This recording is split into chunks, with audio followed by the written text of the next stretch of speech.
Hi, welcome to today's vlog. It's currently about 7:10 a.m. on a Saturday morning. I'm not normally up this time, no matter what the day is. But my asthma, I love the lovely weather, but it's really playing havoc with my asthma at the moment. But I've also got to be on the radio in about half an hour on BBC talking about my gigs coming up this week. So I've been umming and ahhing about what I played. I need to play something off Blue Note. And I thought, whilst moaning worked quite well on tenor when I practiced it yesterday, filling in both parts, I've got better Sidney Bechet anecdotes, so I'm just going to use those and play soprano.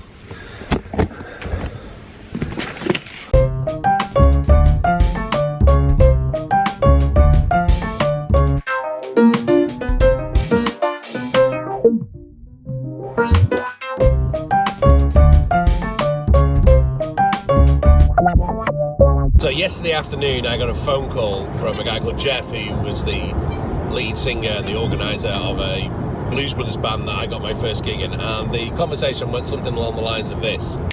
We're putting the band back together. I kind of said, we'll see. I'm not interested in doing any tours like that. But it got me thinking, because 20 odd years ago, the template, if you wanted to be a professional saxophone player, was Michael Brecker. Because Mike had almost the perfect, he was incredible technique, phenomenal jazz musician, but he's on so many of these pop recordings. He was the go-to New York session guy for people like Art Garfunkel, for Paul Simon, for Joni Mitchell. Oh gosh, I've compiled a playlist below. Now it's different from the first playlist I did of Brecker, when I did the Advent playlist, because that was more focused on jazz. This is something I've compiled. I've seen somebody's done, there's a YouTube channel called The Cult of Michael Brecker, so I doff my hat to you for putting these together, but I put them together as a Spotify / Apple Music playlist, which you can find below. Now what I love about all these Brecker solos is they fit perfectly within the genre in which they're done. They're not jazz solos over a pop record, which often happens when jazz musicians start playing over pop. They're brilliant pop records, but they're musically so good. Now, the music was better then.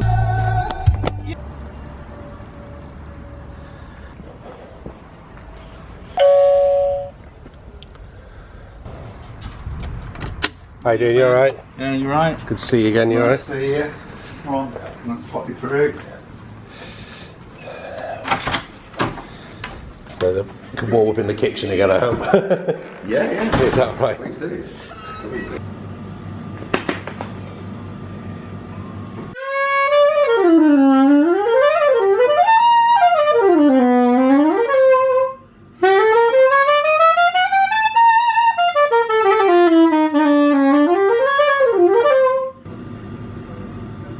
How are you? Good, thank you. Great to see you, Dan. Are you ready? And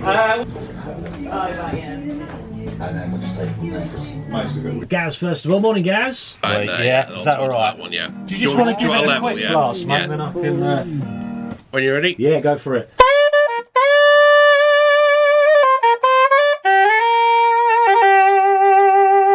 And then we'll talk about your gig on Thursday, because obviously you've got some great little... One of the most charismatic and passionate musicians on the British jazz scene. Dan Forshaw joins me to talk about a couple of gigs he's involved with. He's also going to be playing a little bit of jazz for us. Dan, welcome back. Welcome. Thank you, Charlie. It's great to be back. Oh, mate, listen, so excited. Thank you for getting in touch. Here to talk about a couple of gigs. Mm-hmm. Firstly, one that your students are involved with next Saturday. Tell me about that. Yeah, next Saturday. So I actually live in Whittlesford, just south of Cambridge in the county, and the committee for the local church roof appeal, because the church roofs always seem to be falling down. Always. And more like London Bridge than anything else. And so they got in touch and asked if we'd consider doing a concert. So I said yes.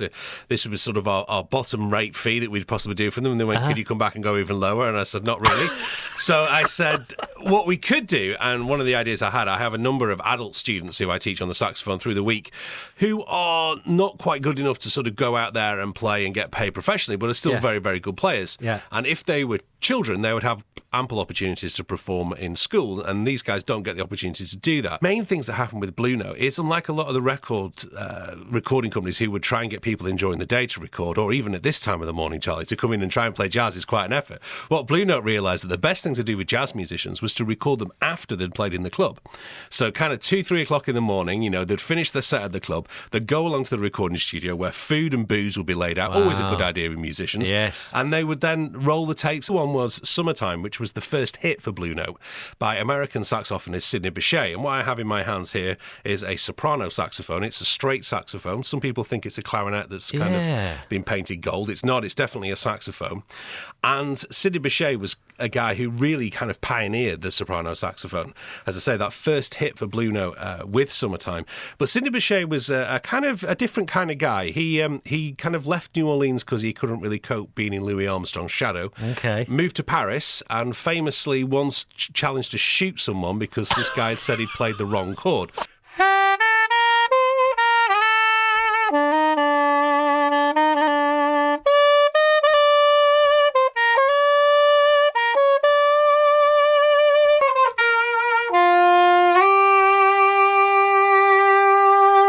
That was beautiful, Dan. Thank you, Charlie. Thank you very much indeed. That takes a pair of lungs to play that. It does, doesn't especially at this time in the morning. It certainly does. Well, listen, thank you so much indeed for coming in. Everybody loves a bit of jazz. You can't beat a bit of jazz on a day like today. I know, it's lovely. Or a nice summer evening listening to a bit of jazz. Exactly. Enjoy the summer's day. Yeah, listen, just remind us where we can see you play live again this Thursday, Dan. This Thursday, Cambridge Modern Jazz at the University Wine Bar, 8 p.m. Dan Forshaw, everybody. That is it from me. Have yourselves a great weekend. Tim Linden is on the way after the news at 9. Thanks very much. Appreciate it. Thank you very much. No. It'd be lovely to get you on again. Yeah, definitely. To sort of do the lunchtime show a bit now. Yeah.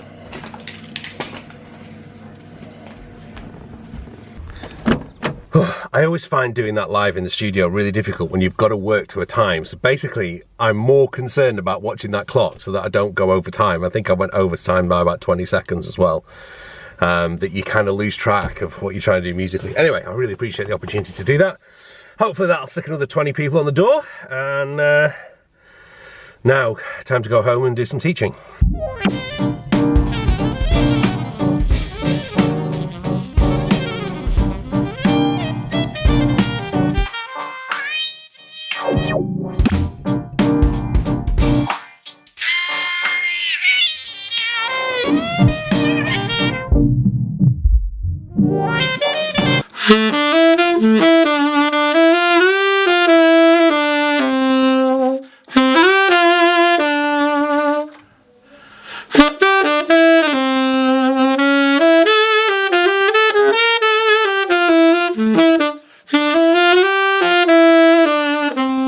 Now that, of course, is the solo from your latest trip by Dire Straits.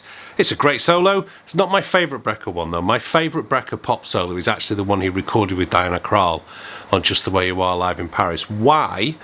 Because Phil Wood's solo on that is tremendous. It's one of the greatest pop solos ever. To be able to go and stamp your own take on what is already a great saxophone solo and just kind of not be pulled in by Phil Woods but still pay tribute to Phil Woods but still make a great solo speaks volumes to just how great a musician Mike Brecker was. And that's the thing, technically a wonderful saxophone player, as we appreciate through his jazz playing, but I think his musicianship really shines through in his pop playing. Obviously it's there in the jazz playing, but often it gets masked by a lot of technique. But just what a beautiful musician, and from what I hear, I've never met him, what a wonderful guy.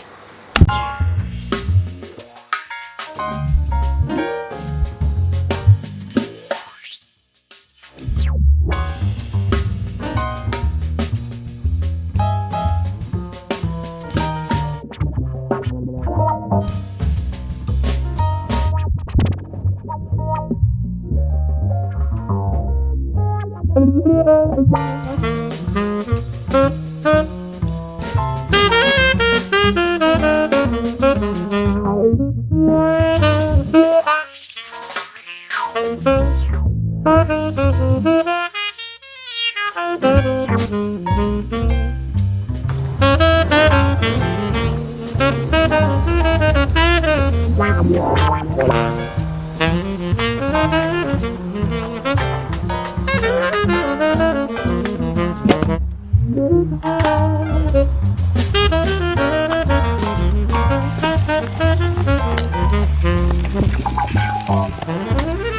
Barbecue time. I'm going to finish the vlog in a minute. Thank you for sticking with us for this long. I've got something very important to tell you though in a moment.